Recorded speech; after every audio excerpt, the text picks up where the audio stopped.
Episode 10 of the Consistency Podcast is here. My name is Stephen Gloucester, and I'm coming off a 24-hour whirlwind experience of managing the Kirk Minihane Show Twitter account. It was an absolutely wonderful experience, and I want to thank the skip, Kirk Minihane, for allowing me that opportunity. I know that Kirk's decision to give me the keys to the account were not going to be met with 100% approval, and I certainly heard from a lot of people about that. I received some nasty comments, nasty messages from people. A few other people were clowns. They wanted to poke fun at me or break my chops. And there were a few others who thought that the whole thing was a bit. I put everybody who reached out to me negatively on a pay no mind list. I didn't let them get under my skin. They didn't raise my blood pressure because I knew it was going to be part of the experience. My goal during that 24-hour time frame was volume. I wanted to put out a lot of tweets that were engaging, topical, and funny. And I hope that I did that. I know that not all my posts landed with the audience. I believe I reposted a little too much. But overall, I felt like I did the best job I could. And definitely it was tough, and it was very eye-opening. When I first opened up Kirk's account, I saw that he has over 40,000 followers on that show account. My personal account, I may have a little over 600. So I knew that this was going to be a big undertaking. And of course, not all 40,000 followers log in at the same time, but definitely there were going to be thousands of people throughout the day that were going to check in, see what I was posting, interact with it, comment on it, forward it, repost it, quote tweet it. And that is what I was focused on. How do I make this experience great for those people? And I knew that not everything was going to land. But if I could get people to at least like, love, and comment on a few of them, then I knew I did a good job. And what made things better for me were the hundreds and hundreds of people who reached out in a positive way. So many nice comments, so many nice messages. I got some text messages as well, a few phone calls. And people really seemed to appreciate the work that I was doing. And there was even a very small set of people who reached out to me with a couple of ideas and a couple of suggestions. And I used that to craft some of the posts that you guys saw. So I think I did well. And to get some positive feedback from the Barstool guys also meant a lot. To hear from Jeff D. Lowe and Big Cat, that was an amazing confidence booster. And the icing on the cake came on Tuesday's Kirk Minihane Show when Kirk came on and said that the post about Jerry Callahan's Google search made him laugh. As everybody knows, Kirk is not a complimentary person. He just doesn't do that. That's not his character. So knowing that Kirk laughed at that post made the job in the 24 hours well worth it. So again, thank you, Kirk, for that opportunity. There were some people that thought that this was a competition in some of the posts that I read, and I didn't find that to be the case. So when I was managing that account, it was never me against Coleman, me against Gus, me against the both of them. I had a job to do. It was my responsibility. And for that 24 hours, I felt like I was part of the show and I needed to do a good job for the skit. However, I did notice a post from Shark Minahan where he said that I posted over 30 times in a 24-hour period, and Gus and Coleman combined for less than 10 posts in a 1-week period. I just don't understand how that's possible. I mean, I'm a guy with very little talent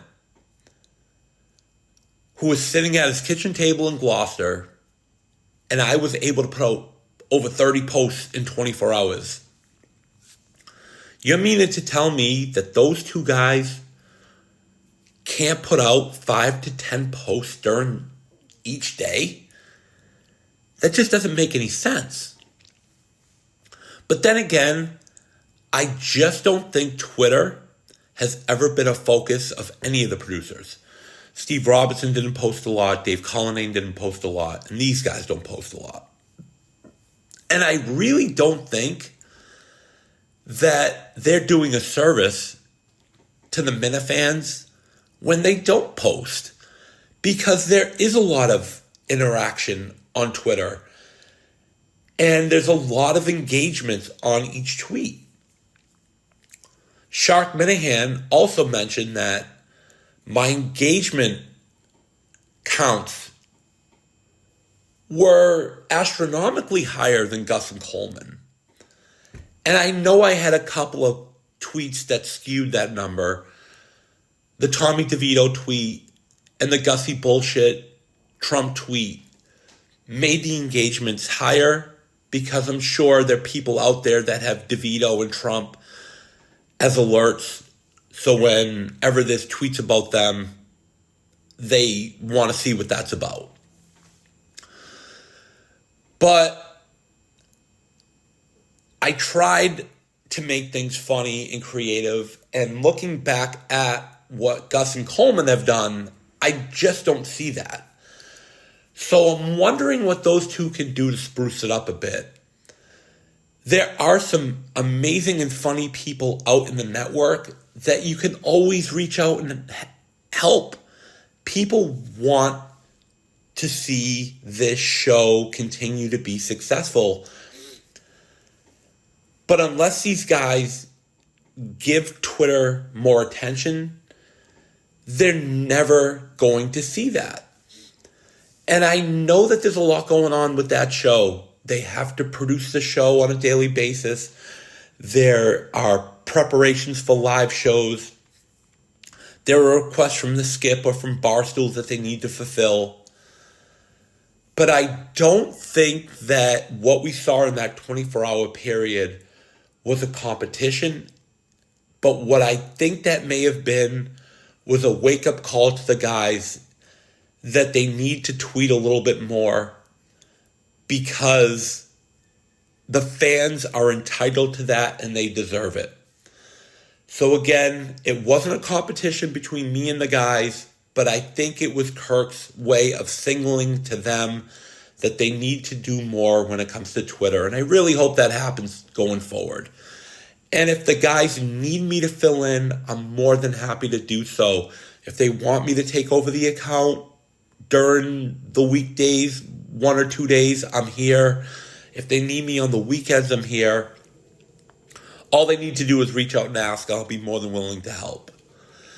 Now, speaking of the producers, we have to talk about Gussie bullshit.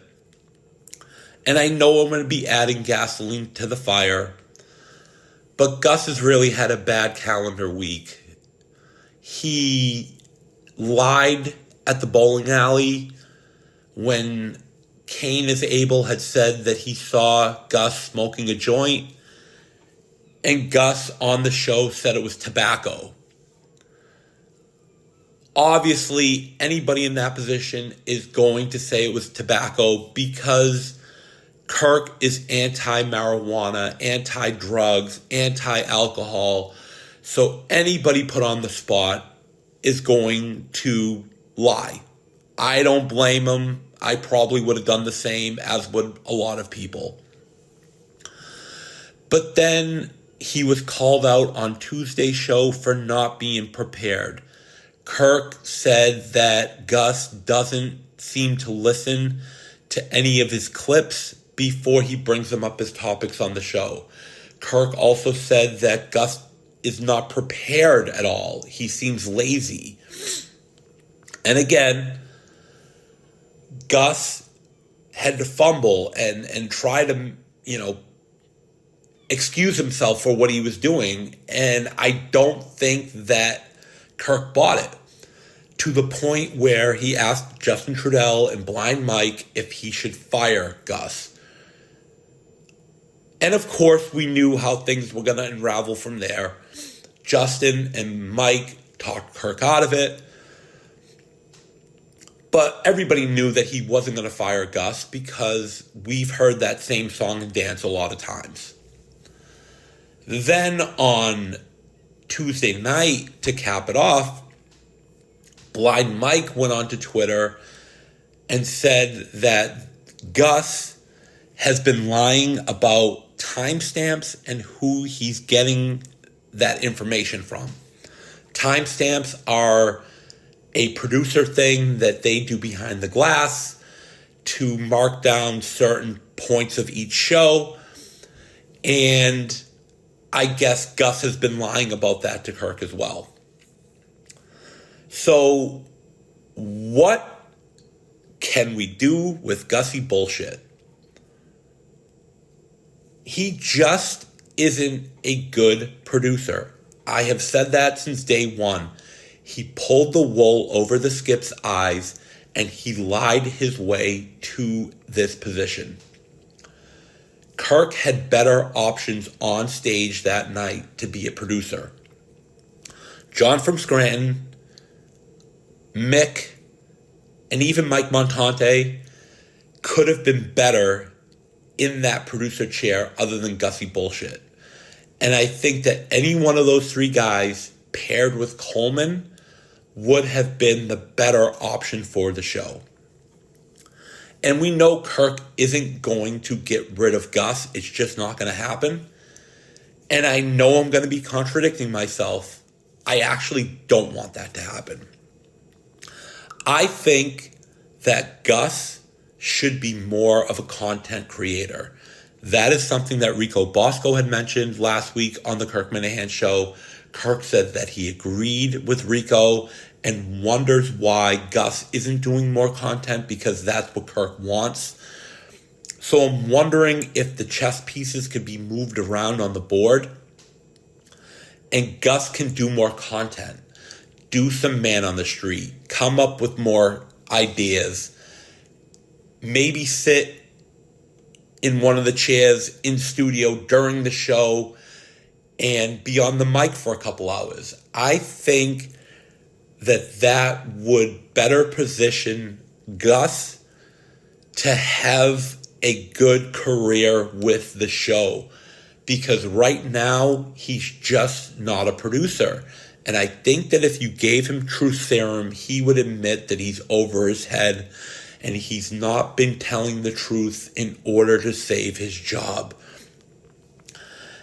And I just don't think that this is a benefit to the long term of the show. So maybe giving Gus a content role and a backup producer role would be ideal. Coleman can focus on the producer stuff and he can bring in a few interns if needed to help. I think this would better position the show long term for more success. But ultimately, the decision is Kirk's. And we know that Kirk never admits when he's wrong. So I think out of spite, Kirk is going to let both of those guys continue to produce. But honestly, I don't think that this is going to benefit the show long term. So hopefully Kirk decides to make a change sooner rather than later. Speaking of the show, and to close out episode 10, I've been offered to go back on the show again this Friday, and I can't wait. It's the final show of 2023. I'll be joined by Mike Montante, and it's going to be a fun couple hours. I know Mike a little bit. We text here and there. He called me the other day, so I'm going to feel really comfortable being in studio with Mike. And it's going to be a great opportunity once again. I'm going to have some topics. I'm going to come in with a game. And I really hope that people are going to enjoy my next appearance. So with that said, I am going to finish off episode 10. I plan to be on Mike and the Minifans Friday night to discuss the week that was. And I'll have a episode 11 recorded sometime over the weekend. So with that said, I want to wish everybody a happy holidays, Merry Christmas. In Italian, we say Buon Natale. Enjoy your time with your family, your friends, and your loved ones. And I'll talk to you soon.